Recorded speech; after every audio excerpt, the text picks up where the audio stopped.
On the 30th of June, 1900, a small fire began in a stack of cotton bales on a wharf at the Hoboken Docks in New Jersey. Over the next few minutes, this tiny blaze would spread and grow, edging steadily closer to a nearby store of oil and turpentine. One of the worst disasters the area had ever seen was about to take place, a disaster that would cost hundreds of people their lives. Hoboken is a city in the US state of New Jersey. Situated on the Hudson waterfront, it is a vital port and transit hub, and has been for over 100 years. In the late 1800s, the Hoboken Docks were a busy area. As well as being the terminus of several railway lines, they were also the site of many wharfs and piers, owned and operated by different companies.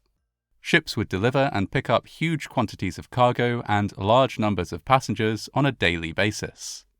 One company to have facilities at the Hoboken Docks was Norddeutsche Lloyd, or NDL, a German shipping company founded in 1857, which by 1900 was one of the largest shipping companies in the world. It both delivered cargo and transported passengers to and from Hoboken on transatlantic voyages. It owned and operated many piers and warehouses in the area, and at any given time there were likely to be several NDL ships moored in the area. The original source of the fire that began on the 30th of June 1900 is unknown. Flames were first noticed around 4 p.m. in a single bale of cotton near Pier Number 3, the southernmost of the piers owned by NDL. It is possible that the bale had been smouldering unnoticed for some time. Whatever started the fire, it could not be extinguished. A strong breeze that was blowing at the time provided oxygen for the blaze, and spread it quickly to other bales of cotton stacked on the wharf, and then to other cargo. Stored nearby were hundreds of barrels of oil and turpentine. The fire quickly engulfed these, and the barrels began to explode. The buildings which lined the dock were mostly of timber construction. These were soon ablaze as well, as was the mostly wooden pier. Within just 15 minutes, the flames had spread to engulf an area of the docks 400 meters, or a quarter of a mile, long. The rapid spread of the flames stranded hundreds of people on the piers. Many were dock workers, but there were also dozens of visitors and merchants. With escape by land impossible, and the wooden piers beginning to burn, they took the only way out available to them. They jumped into the water. At this time and place in history, many people, even those who worked on or around ships, could not swim. Many of those who jumped drowned, while others clung to the stanchions of the pier only to suffocate as the fire consumed the wooden decking above them. The ships moored at the burning piers were in danger of catching fire too. It would take hours to prepare their engines, and so they could not simply move away from the fire under their own steam. One ocean liner, the Kaiser Wilhelm der Grosse, was quickly pulled away from the conflagration by 2 tugboats, and thus survived the blaze. Though she was left with a massive scorch mark on the side of her hull, nobody on board lost their life, and the ship was able to sail as scheduled just a few days later. Other ships moored at the Hoboken Docks did not fare so well. The Saal, the Maine, and the Bremen all caught fire. Their mooring lines were cut, and they drifted out into the river. The fire on board the Saal left as many as 100 people trapped below decks. As firefighting boats hosed down the deck, some were able to emerge from shelter and jump overboard, but others remained trapped by the flames, waving frantically for help through portholes that were too small for them to climb through. One fireboat was able to feed a hose through a porthole to the people trapped within, but this was insufficient to tackle the fire, and these people did not survive. When the Saal looked as though she might drift towards some piers on the other side of the river, she was towed towards Ellis Island, where she sank with significant loss of life. The Bremen had around 200 people on board when its mooring lines were cut.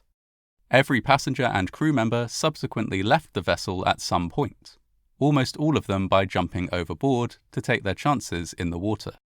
The burning ship crossed the river and bumped against a pier on the New York side, almost setting it ablaze. Fortunately, firefighters were standing ready to extinguish the fire before it could take hold. Eventually, the Bremen was towed to the Weehawken Flats, where it was grounded and gutted by the fire. The Maine was also towed to the Weehawken Flats, and there grounded. Firefighters worked tirelessly to extinguish the flames and eventually did so after almost 7 hours. 16 survivors were found on board, all of them coal passers who had taken refuge inside a coal bunker when the fire began. After enduring oven-like temperatures for such a long period of time, one had lost his sight, and the others were extremely distressed, but all survived. While tugs and fireboats on the water worked to extinguish the burning ships, firefighters on land struggled to fight the flames on the burning piers. The blaze was simply too intense to extinguish, and so they resorted to containing the fire and allowing it to burn out, which it eventually did. As well as moving ships, tugboats pulled many people from the water.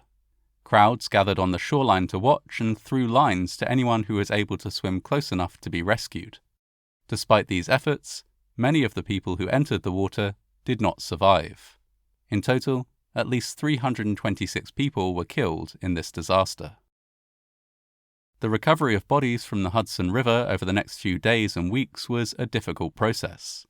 While some were pulled from the water on the day of the fire, others were found inside the gutted ships as they were drained.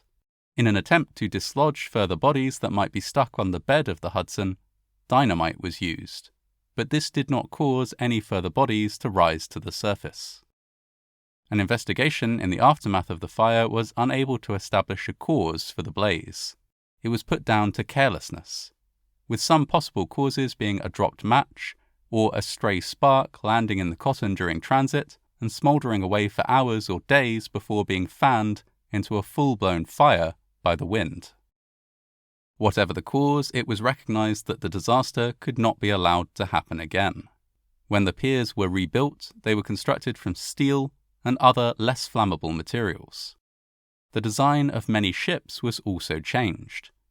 The scenes of trapped people wavering from portholes on board the Saal had been deeply shocking, and it was decided that portholes on passenger boats should be at least large enough for most people to clamber through in an emergency. There was also some criticism of the actions of the tugboat captains during the fire. A German inquiry accused tugboat captains of being uncooperative, and argued that more lives could have been saved if the crews of the tugboats had focused on retrieving people from the water rather than attempting to salvage the ships. Despite this, there were no serious legal consequences. A mass funeral was held on the 4th of July, during which all bodies which could not be identified were buried in a mass grave at a plot in Flower Hill Cemetery paid for by NDL. A granite marker was installed the next year, bearing the names of those who had lost their lives in the fire. The gutted ocean liners were refloated and rebuilt, and continued to sail for many years before finally being lost or decommissioned. The Hoboken Docks fire of 1900 was not the last fire to strike the docks that line the Hudson River, but it was the most deadly. Thanks in part to changes made in the aftermath of this fire, subsequent dock fires have been only a fraction as dangerous and a fraction as deadly.